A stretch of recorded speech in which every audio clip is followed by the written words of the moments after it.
നമസ്കാരം. BBC ന്യൂസിലേക്ക് സ്വാഗതം. ആദ്യം പ്രധാന വാർത്തകളിലേക്ക്. ആരോഗ്യമന്ത്രി വീണ ജോർജിനെ KSU യൂത്ത് കോൺഗ്രസ് പ്രവർത്തകർ ആക്രമിച്ചതിൽ പ്രതിഷേധിച്ചുകൊണ്ട് തൊടുപുഴ കോലാനി ലോക്കൽ കമ്മിറ്റികളുടെ സംയുക്താഭിമുഖ്യത്തിൽ പ്രതിഷേധ പ്രകടനം നടന്നു. CPIM area secretary TR Soman ഉദ്ഘാടനം ചെയ്തു.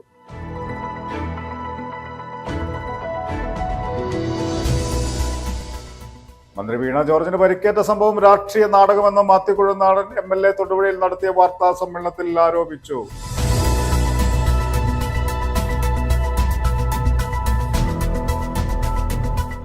തൊടുപുഴ ശ്രീ അന്നപൂർണേശ്വരി നവഗ്രഹ ഭദ്രകാളി ക്ഷേത്രത്തിലെ തിരുവുത്സവവും മാർച്ച് 4 വരെ നടത്തുമെന്ന് ഭാരവാഹികൾ വാർത്താ സമ്മേളനത്തിൽ അറിയിച്ചു.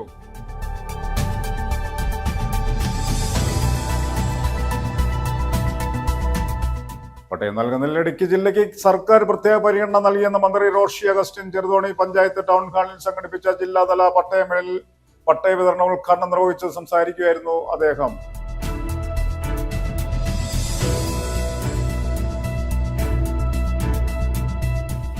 കേരള സംസ്ഥാന ഹജ്ജ് കമ്മിറ്റി വഴി ഇടുക്കി ജില്ലയിൽ നിന്നും ഹജ്ജ് അപേക്ഷകർക്കുള്ള വാക്സിനേഷൻ ക്യാമ്പ് നടത്തി. തൊടുപുഴ ജില്ലാ ആശുപത്രി സൂപ്രണ്ട് ഡോക്ടർ അജി ക്യാമ്പ് ഉദ്ഘാടനം ചെയ്തു.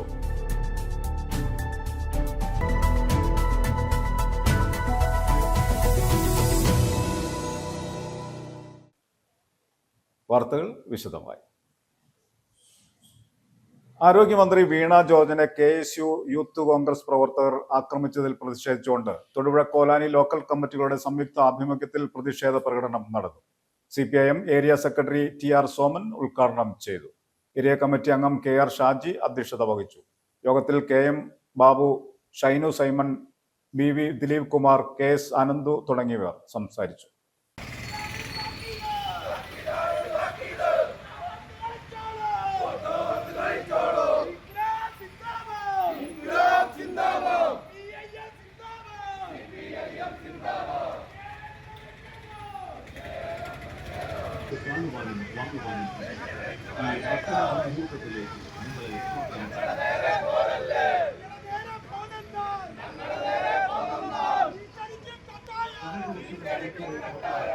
റെയിൽവേ സ്റ്റേഷന് പുറത്ത് BJP-ക്കാരുടെ പ്രതിഷേധം. റെയിൽവേ സ്റ്റേഷനുള്ളിൽ കടന്നു കഴിഞ്ഞ് ചെല്ലുന്ന സമയത്ത് KSU-ക്കാർ എന്ന് പറയുന്ന കുറേ ഗുണ്ടകൾ അവരവിടെ പതിയിരിക്കുകയും ആരോഗ്യമന്ത്രിയെ കണ്ട ഉടൻ ചാടി വീഴുകയും അവരെ ആക്രമിക്കുകയുമാണ് ചെയ്തത്. നമുക്കറിയാം, നമ്മുടെ നാട് ഒരു ജനാധിപത്യ ഭരണ സംവിധാനം നിലനിൽക്കുന്ന രാജ്യവും സംസ്ഥാനവുമാണ്.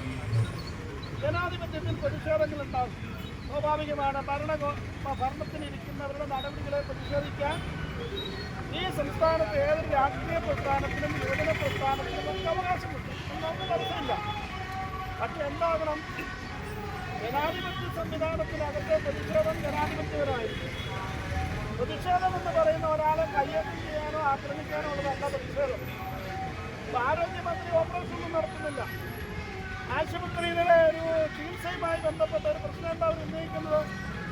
5 വർഷം മുമ്പ് വണ്ടാനം മെഡിക്കൽ കോളേജിൽ ഒരു സ്ത്രീക്ക് ഓപ്പറേഷൻ നടത്തി. ആ ഓപ്പറേഷൻ സമയത്ത് അശ്രദ്ധമായി കൈകാര്യം ചെയ്തതിന്റെ ഫലമായി അവരുടെ വയറ്റിൽ കത്രിക കുടുങ്ങി. ഇതാണ് സംഭവം. അന്ന് ആരോഗ്യമന്ത്രി വീണ ജോർജ് പോലുമല്ല. അത് സ്വാഭാവികമായ കാര്യമാണ്. അങ്ങനെ ഒരു സംഭവം നടന്നു. അത് നിർഭാഗ്യകരമായ സംഭവം, തെറ്റായ കാര്യം, ഒരു സംശയമില്ല. അത് ഗവൺമെന്റ് ഒന്നും ചെയ്യാൻ പറ്റില്ല. ഒരു തെറ്റായ കാര്യം നടന്നാൽ അടിയന്തരമായി അന്വേഷണത്തിന് ഉത്തരവിടുക, അവരുടെ പേരിൽ ക്രിമിനൽ കേസെടുക്കുക. അതാണ് പോലീസ് കേസെടുത്തു. ഡോക്ടർമാരുടെയും അത് കൈകാര്യം ചെയ്യുന്ന നേഴ്സിന്റെയും പേരിൽ ആവശ്യമായ നടപടി സ്വീകരിക്കുക. എന്ന് ഒരു ഗവൺമെന്റ് ചെയ്യാനാവും. ആരോഗ്യമന്ത്രി ഓപ്പറേഷൻ ചെയ്യുന്നുണ്ടോ? മന്ത്രി വീണ ജോർജിന് പരിക്കേറ്റ സംഭവം രാഷ്ട്രീയ നാടകമെന്ന് മാത്യു കുഴൽനാടൻ MLA തൊടുപുഴയിൽ നടത്തിയ വാർത്താ സമ്മേളനത്തിൽ ആരോപിച്ചു. 3ാമത്തെ പ്ലാറ്റ്ഫോമിൽ എത്തിയതിനു ശേഷം മാത്രം പ്രത്യക്ഷപ്പെട്ട മന്ത്രിയുടെ കഴുത്തുവേദന എവിടെ നിന്ന് വന്ന നിർദ്ദേശത്തിന്റെ അടിസ്ഥാനത്തിലാണെന്ന് ജനങ്ങൾക്ക് ബോധ്യമുണ്ടെന്ന് അദ്ദേഹം പറഞ്ഞു. ഇത്തരം നാടകങ്ങളിലൂടെ മന്ത്രി എന്ന നിലയിലുള്ള വീണ ജോർജിന്റെ വിശ്വാസ്യത ഒന്നുകൂടി തകർന്നിരിക്കുകയാണെന്നും കുഴൽനാടൻ വാർത്താ സമ്മേളനത്തിൽ പറഞ്ഞു. മന്ത്രിയുടെ തന്നെ ഒരു വിശ്വാസ്യത കേരളത്തിലെ ജനങ്ങൾ വിലയിരുത്തിയ ഒരു സമയമാണ്. അതായത് റെയിൽവേ സ്റ്റേഷനിൽ വന്നു നിന്ന് ഒരു പ്രതിഷേധ പ്രകടനം, പ്രതിഷേധക്കാരോട് മന്ത്രിയുടെ പ്രതികരണം ഏത് നിലയിലായിരുന്നു, ഏത് നിലയ്ക്കായിരുന്നു നമ്മൾ കണ്ടത്. അവര് വളരെ ആക്രോശിച്ചും അട്ടഹസിച്ചും ആക്ഷേപിച്ചും അധിക്ഷേപിച്ചും വെല്ലുവിളിച്ചും KSU കുട്ടികൾക്ക് നേരെ തട്ടിക്കയറുന്നതും അവര് ആക്രോശിക്കുന്നതെല്ലാം വീഡിയോയിൽ കണ്ടതാണ്. അത് കഴിഞ്ഞതിന് ശേഷം ഞാൻ അന്വേഷണം മനസ്സിലാക്കിയതനുസരിച്ച് അവർക്ക് പോകേണ്ട ട്രെയിനിൽ പോകാൻ വേണ്ടി 3ാമത്തെ പ്ലാറ്റ്ഫോമിലെത്തി അവർ C5ലാണ് യാത്ര ചെയ്യുന്നത്. അതിൻ്റെ അവിടം വരെ ചെന്നതിന് ശേഷം ട്രെയിനിൽ കയറി പോകാൻ തീരുമാനിച്ചതിന് ശേഷം എവിടെന്നോ വന്ന ഇൻസ്ട്രക്ഷൻ്റെ ഭാഗമായിട്ടാണ് പിന്നീട് കഴുത്തിന് വേദന, പരിക്ക്, ആക്രമണം, ആരോപണമൊക്കെ ഉയർത്തി അവർ ആശുപത്രിയിലേക്ക് വരും. എത്ര അപഹാസ്യമായ ഒരു കാഴ്ചയാണ് ജനങ്ങൾ കണ്ടുകൊണ്ടിരിക്കുന്നത്. ആരുടെ തിരകഥ പ്രകാരമാണ് അവർ ആക്ട് ചെയ്യുന്നറിയില്ല. എന്താണെങ്കിലും ഇനിയിപ്പോൾ അവരുടെ PR ടീമിൻ്റെ തിരകഥയാണോ, സർക്കാരിൻ്റെ തിരകഥയാണോ, മുഖ്യമന്ത്രിയുടെ തിരകഥയാണോ, അല്ലെങ്കിൽ ഇനി അവരുടെ കണ്ണൂരത്തെ നേതാക്കന്മാരുടെ തിരകഥയാണോ എന്നറിയില്ല. അങ്ങേയറ്റം മോശവും മ്ലേച്ഛവുമായ ഒരു അപ്രോച്ചാണ് മന്ത്രിയുടെ ഭാഗത്തുണ്ടായത്. ഒരു മന്ത്രി എന്ന നിലയിൽ പോലും ഒട്ടും ഒരു വിശ്വാസ്യതയില്ലാത്ത രീതിയിലുള്ള പെരുമാറ്റം ജനങ്ങളുടെ ഒരു കണക്കിൽ നന്നായി എന്നാണ് എനിക്ക് തോന്നുന്നത്. ഇവരൊക്കെ കാണിക്കുന്ന ഈ കാര്യങ്ങളിലെ ഒരു വിശ്വാസ്യതയും ഇവരൊക്കെ കാണിക്കുന്ന സത്യസന്ധതയും ഇവരുടെയൊക്കെ പ്രതികരണങ്ങളിലും പറച്ചിലുമുള്ള ആത്മാർത്ഥതയും ജനങ്ങൾക്ക് തിരിച്ചറിയാനുള്ള ഒരവസരമായി ഈ വീണാ നാടകം എന്നുള്ളതാണ് ഞങ്ങൾ കാണുന്നത്. അത് നല്ലതിന് വേണ്ടി സംഭവിച്ചതെന്നേ കാണുന്നുള്ളൂ. ഇതൊക്കെ ഒരു സർക്കാരിൻ്റെയും മന്ത്രിമാരുടെയും ഒക്കെ വിശ്വാസ്യതയും സത്യസന്ധതയും ജനങ്ങൾക്ക് തിരിച്ചറിയേണ്ട അവസ്ഥ. ആ കുട്ടികളെ പ്രതിഷേധിച്ചതിൻ്റെ പേരിൽ കേസെടുത്തപ്പോൾ ആക്കിയിട്ടുണ്ട്. വധശ്രമത്തിലാണ് കേസെടുക്കുന്നത്. ആശുപത്രിയിൽ പോയ ആളുകൾക്ക് എല്ലാം കാലം ഓപ്പറേറ്റ് ചെയ്യാൻ പോയ ആളുകൾക്ക് കണ്ണുപോയി, അല്ലെങ്കിൽ സാധാരണ രോഗത്തിന് ചികിത്സിക്കാൻ പോയ ആളുകൾ കൈ പോയി വീട്ടിലേക്ക് മടങ്ങേണ്ടി വരുമ്പോൾ ഒരു കേസും ഒരു നടപടിയും എടുക്കാത്ത സർക്കാർ കേവലം ഒരു ഇത്രയും രൂക്ഷമായ ഒരു സംഭവം നടന്നപ്പോൾ ഉണ്ടായ ഒരു സ്വാഭാവിക പ്രതികരണത്തിന്റെ പേരിൽ വധശ്രമത്തിന് കേസെടുത്ത് ആ കുട്ടികളെ അകറ്റിട്ടതും ഈ സർക്കാരിന്റെ ദാർഢ്യവും വികാരവുമാണ് കാണിക്കുന്നത്. തീർച്ചയായിട്ടും ഇവരുടെ നാടകം തുടരട്ടെ, ജനം ഇതെല്ലാം വിലയിരുത്തട്ടെ. ഇതെല്ലാം വിലയിരുത്തി ജനങ്ങളുടെ വിധിയെഴുത്തുണ്ടാകും. അപ്പോൾ ഈ നാടകത്തിന് തിരശ്ശീല വീഴും എന്നുള്ളതാണ് ഞങ്ങൾ കാണുന്നത്. തൊടുപുഴ ശ്രീ അന്നപൂർണേശ്വരി നവഗ്രഹ ഭദ്രകാളി ക്ഷേത്രത്തിലെ തിരുവുത്സവം മാർച്ച് 4 വരെ നടത്തുമെന്ന് ഭാരവാഹികൾ വാർത്താ സമ്മേളനത്തിൽ അറിയിച്ചു. ക്ഷേത്രം തന്ത്രി ബ്രഹ്മശ്രീ മനയാറ്റ് അനിൽ ദിവാകരൻ നമ്പൂതിരിയുടെയും ക്ഷേത്രം ബ്രഹ്മശ്രീ മേൽശാന്തി കൈതപ്പുറം നാരായണൻ നമ്പൂതിരിയുടെയും മുഖ്യ കാർമ്മികത്വത്തിൽ ദിവ്യകലശ പൂജകളോടെ ഉത്സവം ആരംഭിച്ചു. മാർച്ച് 2-നാണ് പൊങ്കാല. ഉത്സവത്തിന്റെ ഒരുക്കങ്ങൾ പൂർത്തിയായതായും ക്ഷേത്രം ഭാരവാഹികൾ വ്യക്തമാക്കി.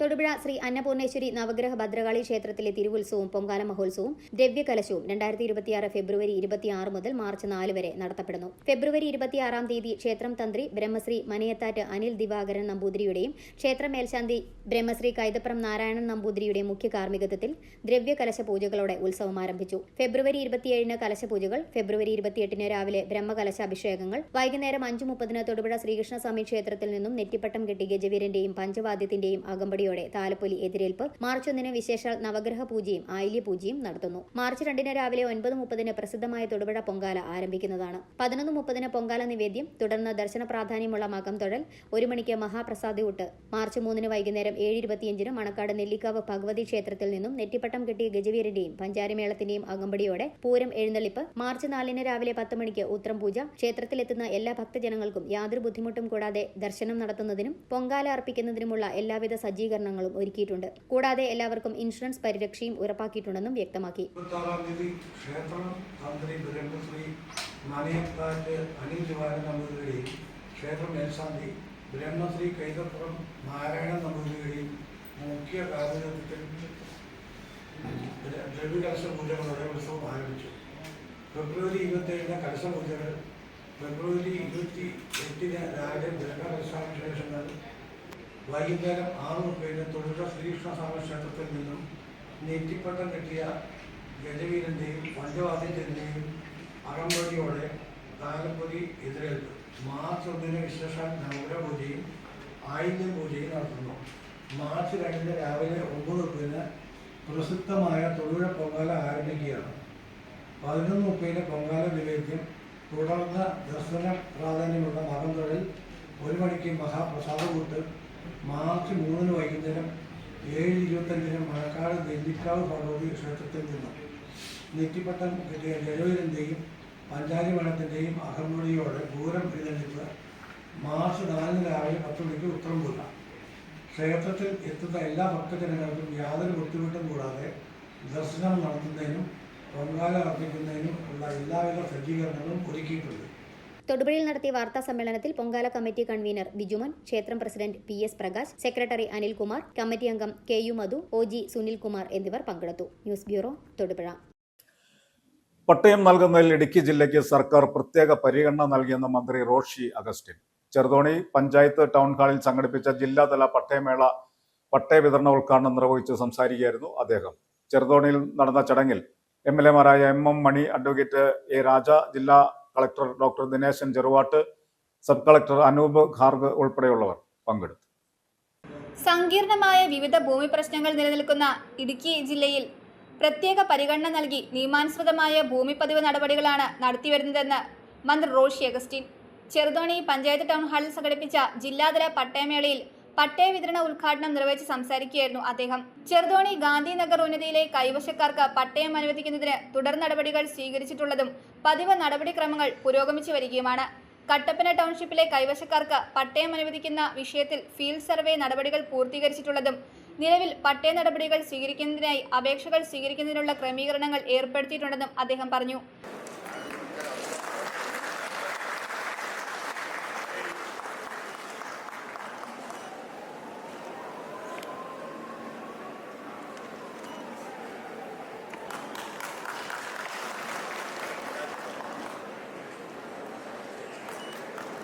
ചടങ്ങിൽ MM Mani MLA, advocate A Raja MLA, Idukki ജില്ലാ collector doctor Dineshan Cheruvattu, sub collector Anoop Garg, ADM Shaiju P Jacob, deputy collector Athul Swaminath, ത്രിതല പഞ്ചായത്ത് അംഗങ്ങളായ TE നൌഷാദ്, സിജി ചാക്കോ, രാഷ്ട്രീയ സാമൂഹ്യ നേതാക്കളായ CV വർഗീസ്, സലീം കുമാർ, ജോസ് പാലത്തിനൽ, അനിൽ കൂവപ്ലാക്കൽ, രാരിച്ചൻ നീർണാങ്കുന്നിൽ, രതീഷ് അത്തിപ്പിള്ളി, MK പ്രിയൻ, ജോസ് കുഴിക്കണ്ടം തുടങ്ങിയ രാഷ്ട്രീയ സാംസ്കാരിക സാമൂഹ്യ രംഗത്തെ നേതാക്കൾ പങ്കെടുത്തു. പട്ടയമേളയിൽ 2077 പട്ടയങ്ങളാണ് വിതരണം ചെയ്തത്.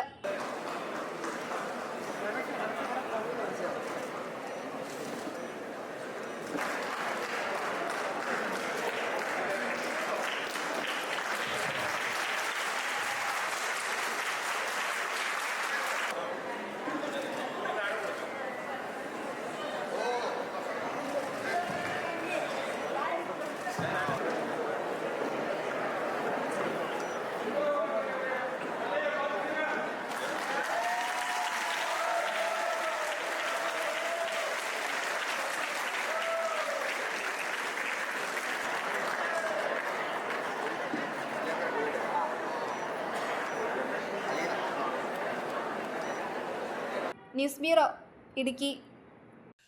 സംസ്ഥാന സർക്കാർ കൊണ്ടുവന്ന പട്ടയ നിയമ ഭേദഗതി ജനങ്ങളെ കബളിപ്പിക്കാനുള്ള വെറും തട്ടിപ്പാണെന്ന് മാത്തിക്കുഴൽനാടൻ MLA തൊടുപുഴയിൽ നടത്തിയ വാർത്താ സമ്മേളനത്തിലാണ് അദ്ദേഹം സർക്കാരിനെതിരെ രംഗത്തെത്തിയത്. നിലവിലെ ഭേദഗതി ഗുണങ്ങളെക്കാൾ ഏറെ സാധാരണക്കാരെ കൂടുതൽ നിയമക്കുരുക്കിലേക്ക് എത്തിക്കുമെന്നും അദ്ദേഹം മുന്നറിയിപ്പ് നൽകി. പട്ടയഭൂമിയിലെ നിയന്ത്രണങ്ങൾ നീരുമാധികം എടുത്തു മാറ്റണമെന്ന UDF-ന്റെ നിലപാട് അവഗണിച്ച സർക്കാർ നടപടി ജനദ്രോഹമാണെന്നും കുഴൽനാടൻ ആരോപിച്ചു. ഈ പട്ടയ നിയമ ഭേദഗതി ഗുണത്തെക്കാളേറെ വലിയ ദോഷമാണ് ഇടുക്കിക്കുണ്ടാക്കുന്നത് എന്നും ഇതുകൊണ്ട് ഉള്ള സങ്കീർണതകൾ വർദ്ധിക്കുകയാണ്. അതിനുശേഷം അവർ പറഞ്ഞു ഇത് പതൊക്കെ ഇപ്പം പറയുന്നതാണ്, ചട്ടങ്ങൾ വരുമ്പോൾ ഇതെല്ലാം അതായിരുന്നല്ലോ അന്നത്തെ അവരുടെ ഒരു വാദം. ഈ കഴിഞ്ഞ ദിവസം സംസ്ഥാന സർക്കാർ ചട്ടങ്ങൾ ടേബിൾ ചെയ്തിട്ടുണ്ട്. ടേബിൾ ചെയ്ത പക്ഷെ നിങ്ങൾക്ക് ലഭിച്ചിട്ടുണ്ടാവില്ല.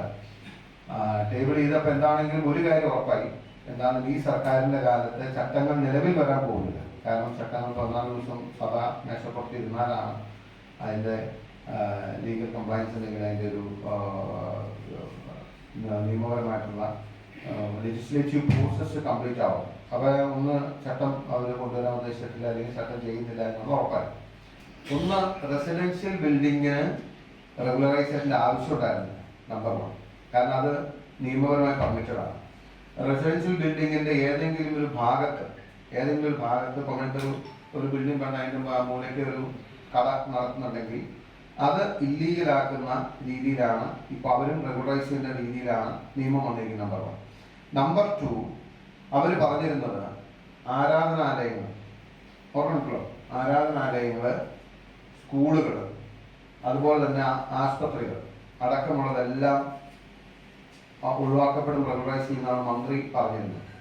ഇപ്പോൾ പ്ലേസ് ചെയ്തിരിക്കുന്ന ചട്ടപ്രകാരം ഈ റിലീജിയസ് പ്ലേസസോ ഹോസ്പിറ്റൽസോ സ്കൂൾസ് ആൻഡ് കോളേജസ് ഈ റെഗുലറൈസേഷൻ്റെ ആനുകൂല്യം കിട്ടുന്ന രീതി വന്നിട്ടില്ലെന്ന് മാത്രമല്ല, അവരിൽ നിന്നും റെഗുലേഷൻ ഫീ ഈടാക്കാൻ പാടില്ല എന്ന് എവിടെയും പറഞ്ഞിട്ടുമില്ല എന്നതാണ് യാഥാർത്ഥ്യം. ഗവൺമെന്റ് എന്ത് ഫീ നിശ്ചയിക്കുന്നു ആ ഫീ കൊടുക്കാൻ അവർ ബാധ്യസ്ഥരാണെന്നുള്ളത്. നമ്മുടെ സ്കൂളുകളോ ആരാധനാലയങ്ങളോ അല്ലെങ്കിൽ ഈ ആശുപത്രികളോ ഒന്നും അതിൻ്റെ വരുന്നില്ല.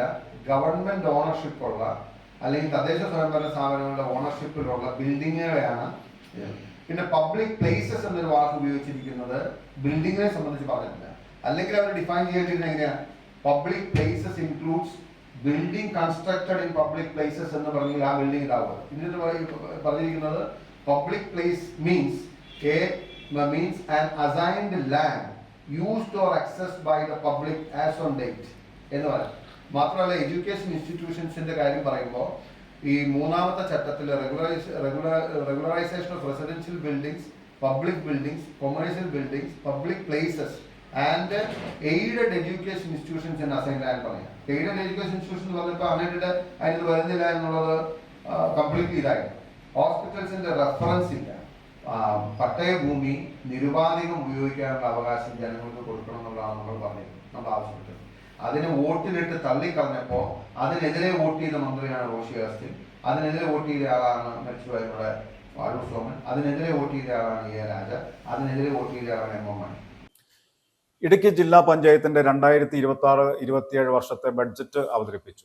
ജില്ലാ panchayat president professor Sheela Stephen അധ്യക്ഷത വഹിച്ച ബഡ്ജറ്റ് സമ്മേളനത്തിൽ മുൻ വർഷത്തെ നീക്കി ബാക്കി 3,12,68,800 രൂപ ഉൾപ്പെടെ 129,87,04,800 രൂപ ആകെ വരവും 128,87,11,400 രൂപ ചെലവും പ്രതീക്ഷിക്കുന്ന ബഡ്ജറ്റാണ് വൈസ് പ്രസിഡന്റ് TS സിദ്ദിഖ് അവതരിപ്പിച്ചത്. 2026-27 വർഷത്തിലെ ബഡ്ജറ്റ് ഇടുക്കി ജില്ലാ പഞ്ചായത്ത് വൈസ് പ്രസിഡന്റ് അവതരിപ്പിച്ചപ്പോൾ ആരോഗ്യ മേഖലയ്ക്കും വിദ്യാഭ്യാസ മേഖലയ്ക്കുമാണ് ഏറ്റവും പ്രാധാന്യം നൽകിയത്. കൂടാതെ തൊഴിൽ സംരംഭങ്ങൾ, കാർഷിക കാലി വളർത്തൽ വിഭാഗം, വിനോദസഞ്ചാരം എന്നിവയ്ക്കും പ്രത്യേക പരിഗണനയുണ്ട്. കൂടാതെ ഡയാലിസിസ് സെന്റർ, കുടിവെള്ളം, റോഡ് പദ്ധതികൾ എന്നിങ്ങനെ സമഗ്ര മേഖലയ്ക്കും ബഡ്ജറ്റിൽ തുക കൊള്ളിച്ചതായി വൈസ് പ്രസിഡന്റ് TS സിദ്ദിഖ് വ്യക്തമാക്കി. റോഡ് മെയിൻ്റനൻസ് മണ്ഡലത്തിൽ ജില്ലയ്ക്ക് ലഭ്യമാകേണ്ട തുകയ്ക്ക് വർധനവ് ഇതുവരെ ഇല്ല. കേന്ദ്ര ധനകാര്യ കമ്മീഷൻ ഗ്രാന്റ് എത്ര രൂപ അനുവദിക്കുമെന്ന് ഈ ബഡ്ജറ്റ് ഇപ്പോൾ നിങ്ങളുടെ മുന്നിൽ അവതരിപ്പിക്കുന്ന വേളയിൽ നമുക്ക് അതിൻ്റെ കണക്ക് ലഭ്യമല്ലാത്ത സാഹചര്യം നമ്മുടെ മുന്നിൽ നിൽക്കുകയാണ്. കഴിഞ്ഞ വർഷം ലഭിച്ച അതേ തുക തന്നെ ഈ വർഷവും ലഭിക്കുമെന്ന് ഉള്ള പ്രതീക്ഷയോടുകൂടി നമ്മൾ നിൽക്കുന്നു. കേന്ദ്ര സംസ്ഥാന സർക്കാരുകളിൽ നിന്നും ഈ വർഷം പ്രതീക്ഷിക്കുന്ന ഫണ്ടുകൾ ഉൾപ്പെടെ ചുവടെ ചേർക്കുകയാണ്. പ്രധാന വരവ് ഇനങ്ങൾ പ്രതീക്ഷിതം. പ്രാരംഭ ബാക്കി നമ്മുടെ കൈകളിലുള്ളത് 3,12,67,800 രൂപയും. Plan fund, general, SCP, TSP, CFC fund 68,82,80,000 രൂപ ഉണ്ടാകുമെന്നുള്ള പ്രതീക്ഷയിലാണ്. മെയിൻ്റനൻസ് ഫണ്ട് 29,58,80,000 രൂപയാണ് നമ്മൾ പ്രതീക്ഷിക്കുന്നത്. ജനറൽ പർപ്പസ് ഫണ്ടിൽ 7,21,70,000 രൂപ നമ്മൾ പ്രതീക്ഷിക്കുന്നു. സംസ്ഥാന ആവിഷ്കൃത ഫണ്ടുകൾ 1,85,00,000 രൂപയാണ് നമ്മൾ പ്രതീക്ഷിക്കുന്നത്. സംസ്ഥാനത്ത് ആദ്യമായി തന്നെ ജില്ലാ പഞ്ചായത്തിന്റെ പരിധിയിലുള്ള സ്കൂളുകളിൽ കുടുംബശ്രീയുടെ നേതൃത്വത്തിൽ ലഘുഭക്ഷണശാല ഒരുക്കുന്നതിനും പെൺകുട്ടികൾക്ക് അനുയോജ്യമായ ജിംനേഷ്യം യൂണിറ്റ് സ്ഥാപിക്കുന്നതിനുമായി പ്രത്യേക ഫണ്ടും ഇടുക്കി ജില്ലാ പഞ്ചായത്ത് നീക്കിവച്ചിട്ടുണ്ട്. പ്രസിഡന്റ് പ്രൊഫസർ ഷീല സ്റ്റീഫൻ അധ്യക്ഷത വഹിച്ച ബജറ്റ് സമ്മേളനത്തിൽ സെക്രട്ടറി സജീവ് PK, വിവിധ ഡിവിഷൻ അംഗങ്ങൾ, വിവിധ ബ്ലോക്ക് പഞ്ചായത്ത് പ്രസിഡന്റുമാരും പങ്കെടുത്തു. ഏറ്റവും നല്ല രീതിയിൽ തന്നിൽ അർപ്പിക്കപ്പെട്ട ഉത്തരവാദിത്വം നിർവഹിക്കുവാൻ അദ്ദേഹം ശ്രമിച്ചിട്ടുണ്ട്.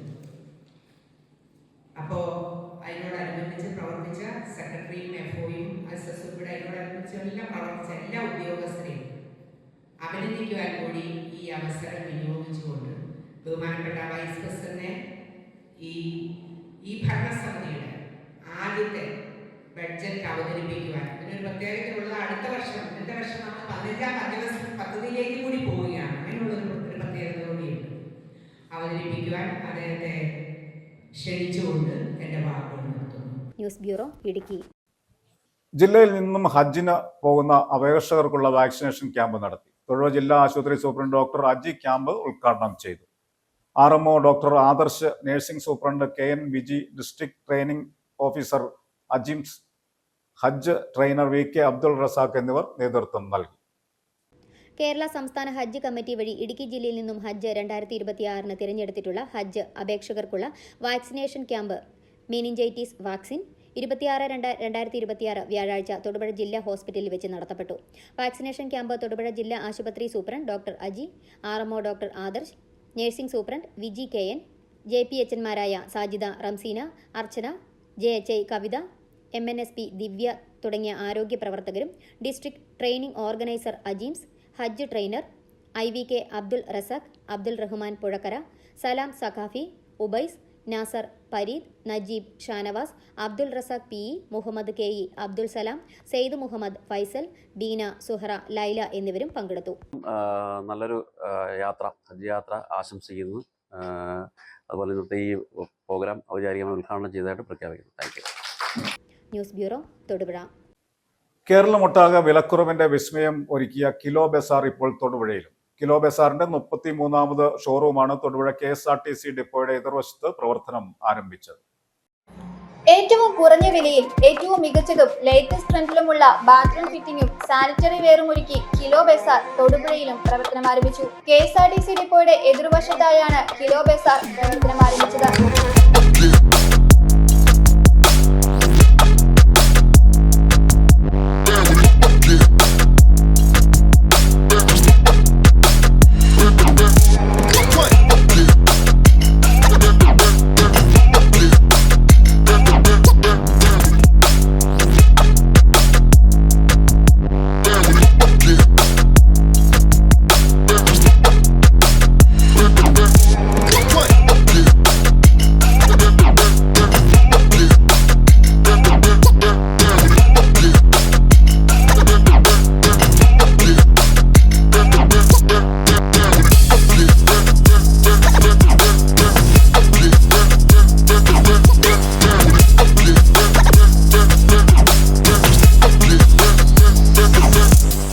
സാനിറ്ററി വെയർ, ബാത്ത് ഫിറ്റിംഗ്, അനുബന്ധ ആക്സസറീസ് കളക്ഷനുകൾക്ക് വലിയ വിലക്കുറവാണ് കമ്പനി നൽകുന്നത്. കൂടാതെ ആകർഷകമായ ഡിസ്കൗണ്ടുകളും പ്രമോഷനുകളും ഉപഭോക്താക്കൾക്ക് ലഭ്യമാണ്. കിലോ ബസാറിന്റെ ഏറ്റവും പ്രത്യേകത എന്തെന്ന് ചോദിച്ചാൽ ബാത്റൂം ഫിറ്റിംഗ്സും കിച്ചൺ ഫിറ്റിംഗ്സും ഗ്രാമിന് 1 രൂപയ്ക്ക് തൂക്കി മേടിക്കാൻ പറ്റും. മാർക്കറ്റിൽ 25,000 രൂപ വരെ വില വരുന്ന ഈ ലക്ഷറി ഷവർ പാനൽസിന് ഇവിടെ വെറും 10,000 താഴെയേ ഉള്ളൂ. മാർക്കറ്റിൽ 10,000 രൂപ വരെ വില വരുന്ന ഈ സിംഗിൾ പീസ് ക്ലോസറ്റിന് ഇവിടെ വെറും 4,500 രൂപ മാത്രം. അതിന്റെ കൂടെ ഒരു wash basin free. Premium brand golden മെഡലിന്റെ 3 LED ബൾബുകൾക്ക് വെറും 100 രൂപ മാത്രം, അതും 1 വർഷം വാറന്റിയോടുകൂടെ.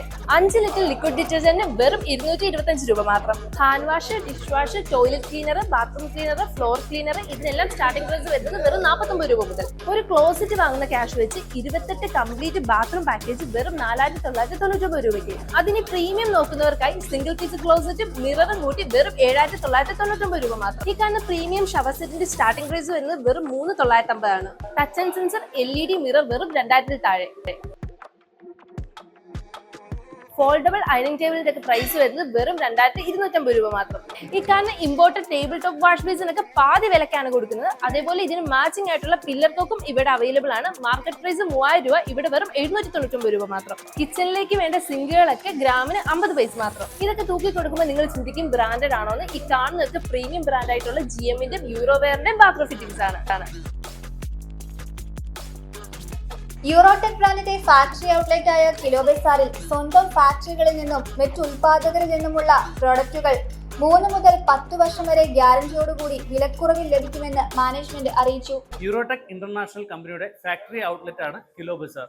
ഇടനിലക്കാരില്ലാതെ ഡയറക്റ്റ് ഫാക്ടറി ഔട്ട്ലെറ്റിൽ നിന്ന് കസ്റ്റമറിലേക്ക് സാധനങ്ങൾ എത്തിക്കുന്നതുകൊണ്ടാണ് നമുക്ക് ഇത്രയും വിലക്കുറവിൽ സാധനങ്ങൾ കൊടുക്കാൻ പറ്റുന്നത്. കേരളത്തിലൊട്ടാകെ കിലോ ബസാറിന് 33ഓളം ഷോറൂം ഉണ്ട്. ബാത്റൂം ഫിറ്റിംഗ്സുകൾ തൂക്കി ഗ്രാമിന് 1 രൂപ നിരക്കിൽ വിൽക്കുക എന്ന രീതിയാണ് ഇവിടെയും തുടരുന്നത്. അസംസ്കൃത വസ്തുക്കൾ തൂക്കി വാങ്ങി നിർമ്മിക്കുന്ന ഉൽപ്പന്നങ്ങൾ MRP അടയ്ക്കാതെ തൂക്കി തന്നെ വിൽക്കുമ്പോൾ ഉപഭോക്താക്കൾക്ക് യഥാർത്ഥ വില മാത്രമേ നൽകേണ്ടി വരുന്നുള്ളൂ.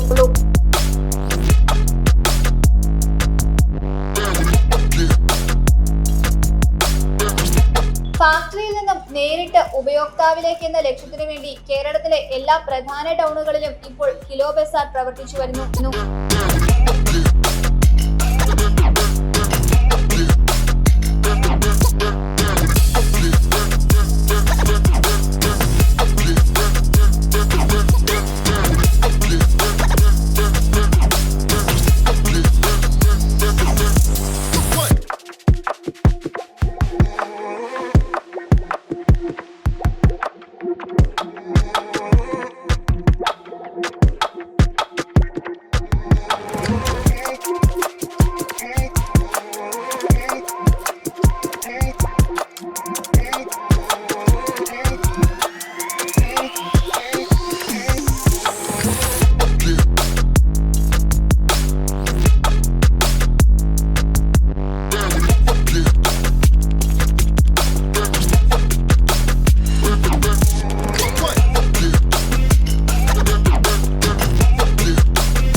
Lions International 318C regional conference regional 5 Thodupuzha Lions club ഹാളിൽ നടത്തി.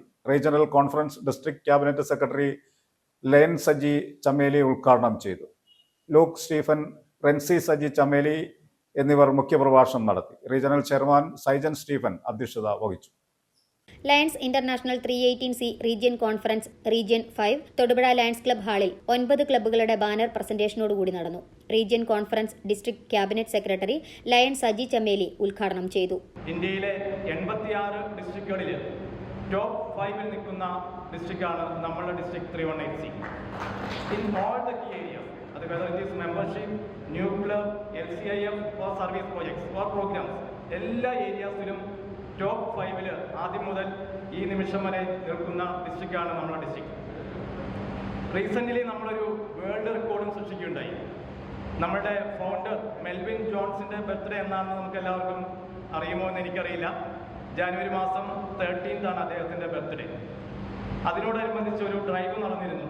2 ആഴ്ചക്കാലം ഏറ്റവും കൂടുതൽ LCIF കോൺട്രിബ്യൂഷൻസ് നൽകുന്ന ഡിസ്ട്രിക്ട് ഏതാണ് എന്നുള്ള രീതിയിലുള്ള ഒരു കോമ്പറ്റീഷൻ. അതിനകത്ത് ലോകത്ത്, ഇന്ത്യയിലല്ല, ലോകത്തിലെ 760ഓളം ഡിസ്ട്രിക്റ്റുകളുള്ളതിൽ ഏറ്റവും കൂടുതൽ കോൺട്രിബ്യൂഷൻസ് $35,000 15 ദിവസം കൊണ്ട് കോൺട്രിബ്യൂട്ട് ചെയ്ത ഡിസ്ട്രിക്ട് ഏതാണെന്ന് ചോദിച്ചാൽ നമ്മുടെ ഡിസ്ട്രിക്റ്റാണ്. ലൂക്ക് സ്റ്റീഫൻ, റെൻസി സജി ചമേലി എന്നിവർ മുഖ്യപ്രഭാഷണം നടത്തി.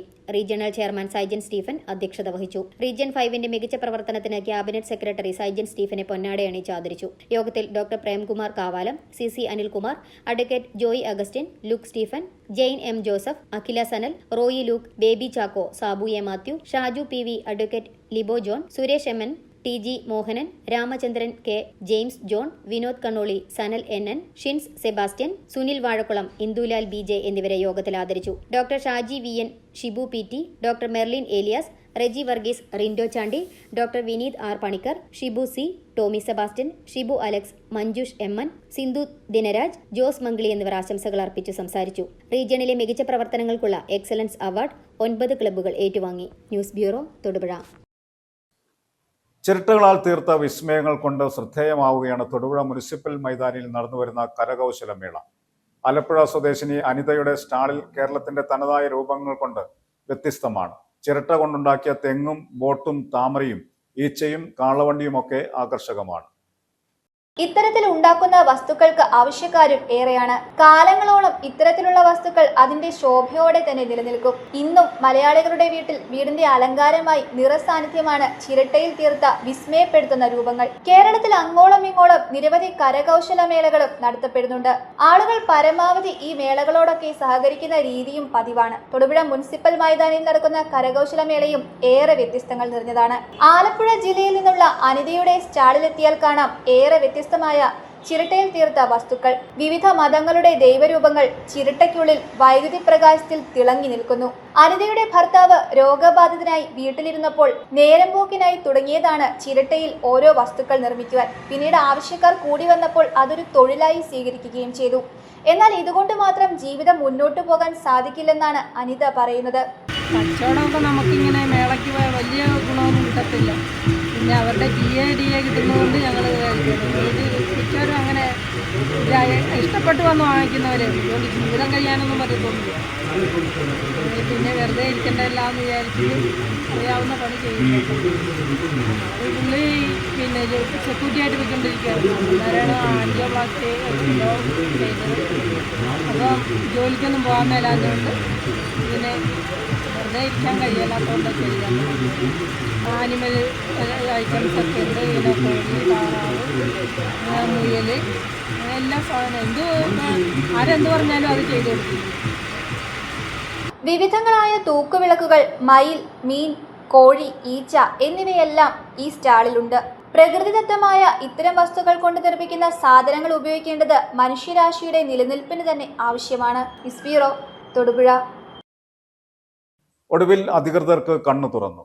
മുതലക്കോടത്ത് യുവാവ് മരിച്ച സംഭവം ഓടയും സ്രാവും നന്നാക്കുവാനുള്ള നടപടി തുടങ്ങി. ഫെബ്രുവരി 16 രാത്രിയാണ് മുതലക്കോടം സ്വദേശി ജെയിംസ് ഇവിടെ അപകടത്തിൽ മരണപ്പെട്ടത്. തുടർന്ന് പൊതുമരാമത്ത് വകുപ്പിനെതിരെ വലിയ പ്രതിഷേധം ഉയർന്നിരുന്നു. തുടർന്ന് മന്ത്രി റിയാസ് വകുപ്പിൽ നിന്നും അടിയന്തര റിപ്പോർട്ട് തേടിയിരുന്നു. മുതലക്കോടത്ത് വാഹനാപകടത്തിൽ യുവാവ് മരിച്ച സംഭവത്തിൽ അപകടത്തിനിടയാക്കിയ ഓടയും സ്ലാബും നന്നാക്കാനുള്ള നടപടി ആരംഭിച്ചു. പൊതുമരാമത്ത് വകുപ്പിന്റെ നേതൃത്വത്തിലാണ് പണികൾ പുരോഗമിക്കുന്നത്. ഫെബ്രുവരി 16 രാത്രി തൊടുപുഴ ഭാഗത്തു നിന്ന് വീട്ടിലേക്ക് വരികയായിരുന്ന ജെയ്സ് മുതലക്കോടത്തിന് സമീപം മാവിൻ ചുവടിന് സമീപത്തെ വലിയ വളവിൽ ബൈക്കിന്റെ നിയന്ത്രണം നഷ്ടപ്പെട്ട് ഓടയിലേക്ക് മറിയുകയായിരുന്നു. തലയ്ക്ക് ഗുരുതരമായി പരിക്കേറ്റ യുവാവിനെ മുതലക്കോടത്തെ സ്വകാര്യ ആശുപത്രിയിൽ പ്രവേശിപ്പിച്ചെങ്കിലും ജീവൻ രക്ഷിക്കാനായില്ല. അപകടത്തിന്റെ പശ്ചാത്തലത്തിൽ തൊടുപുഴയിൽ വലിയ പ്രതിഷേധങ്ങൾ നടന്നിരുന്നു. തുടർന്ന് മന്ത്രി PA മുഹമ്മദ് റിയാസ് വകുപ്പിൽ നിന്ന് വിശദമായ റിപ്പോർട്ടും ആവശ്യപ്പെട്ടിരുന്നു. News bureau, Thodupuzha. 11 വർഷത്തെ സുദീർഘമായ സേവനത്തിന് ശേഷം കേരള പോലീസിലെ ആദ്യത്തെ നർക്കോട്ടിക് ഡോഗ് ബ്രൂസ് എന്ന നീലി ഔദ്യോഗികമായി വിരമിച്ചു. ഇടുക്കി എയർ ക്യാമ്പിൽ നിന്ന് നടന്ന കൃത്യമായ ചടങ്ങിൽ സഹപ്രവർത്തകർ അവൾക്ക് യാത്രയയപ്പ് നൽകി. വിരമിക്കലിന് ശേഷം ഷെൽട്ടർ ഹോമിലേക്ക് അയക്കുന്ന പതിവ് രീതി മാറ്റി ബ്രൂസിനെ ഇനി സ്വന്തം വീട്ടിലേക്ക് കൂട്ടിക്കൊണ്ടുപോവുകയാണ് അവരുടെ പ്രിയപ്പെട്ട ഹാൻഡ്ലർ രഞ്ജിത്ത് മോഹനൻ. ഇടുക്കിയിലെ മലനിരകളിൽ സിവിൽ പോലീസ് ഓഫീസർമാരായ രഞ്ജിത്ത് മോഹനും ജെറി ജോർജിനുമൊപ്പം ലഹരി മാഫിയയുടെ ഉറക്കം കെടുത്തിയവളാണ് ലാബ്രഡോർ ഇനത്തിൽപ്പെട്ട നീലി എന്ന സ്നിഫർ ഡോഗ് ബ്രൂസ്. മയക്കുമരുന്ന് സംഘങ്ങളെയും കഞ്ചാവ് കച്ചവടക്കാരെയും കണ്ടെത്താൻ സേന ബുദ്ധിമുട്ടിയ ഇടങ്ങളിലെല്ലാം ബ്രൂസിന്റെ സാന്നിധ്യം നിർണായകമായിരുന്നു.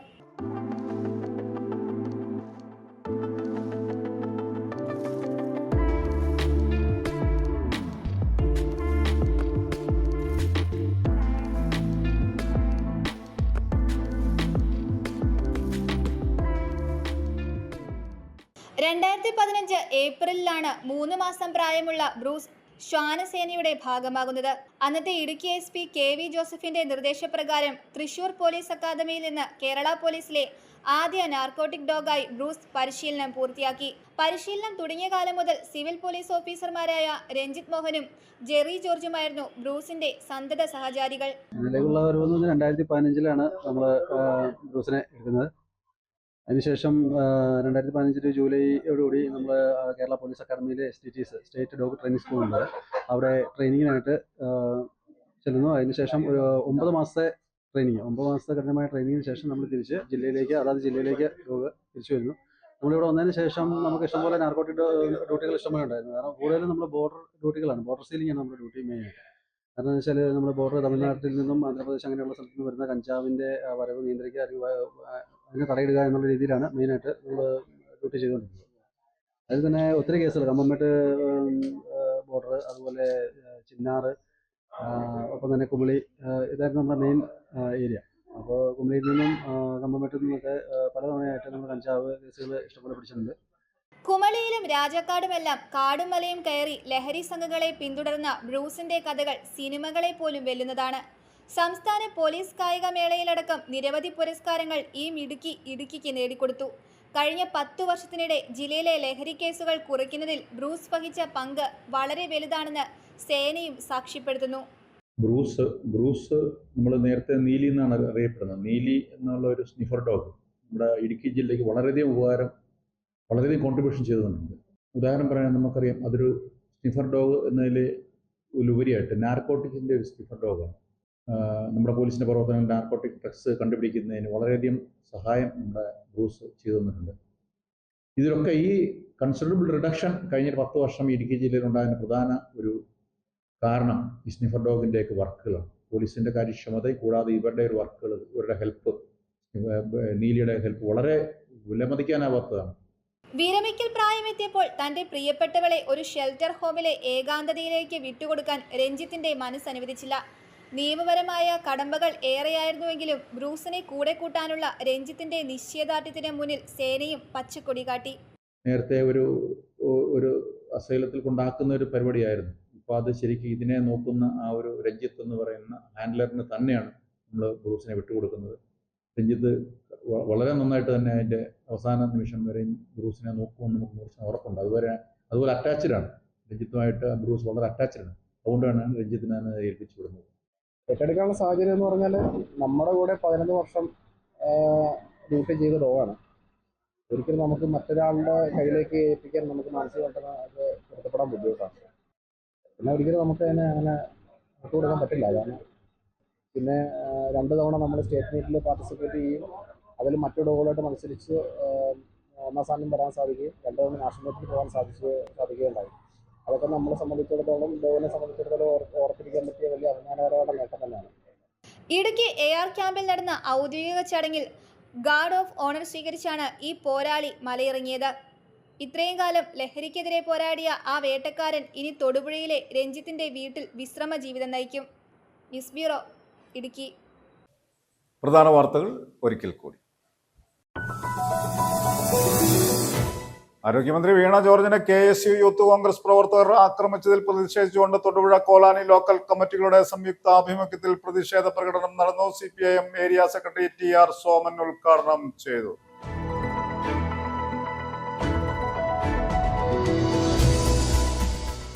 മന്ത്രി വീണ ജോർജിന് പരിക്കേറ്റ സംഭവം രാഷ്ട്രീയ നാടകമെന്ന് മാത്യു കുഴൽനാടൻ MLA തൊടുപുഴയിൽ നടത്തിയ വാർത്താ സമ്മേളനത്തിൽ ആരോപിച്ചു.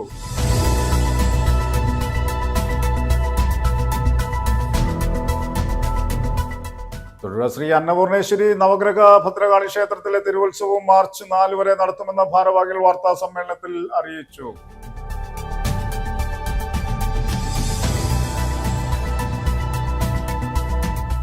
പട്ടയം നൽകുന്നതിൽ ഇടുക്കി ജില്ലയ്ക്ക് സർക്കാർ പ്രത്യേക പരിഗണന നൽകിയെന്ന് മന്ത്രി റോഷി അഗസ്റ്റിൻ ചെറുതോണി പഞ്ചായത്ത് ടൗൺ ഹാളിൽ സംഘടിപ്പിച്ച ജില്ലാതല പട്ടയ വിതരണ ഉദ്ഘാടനം നിർവഹിച്ച് സംസാരിക്കുകയായിരുന്നു അദ്ദേഹം.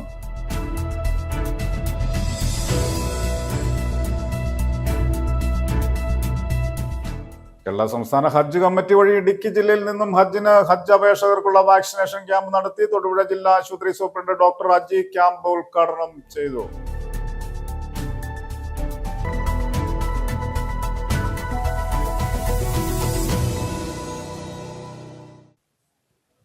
ഇതോടെ ഈ വാർത്താ ബുള്ളറ്റിൻ സമാപിക്കുന്നു. നമസ്കാരം.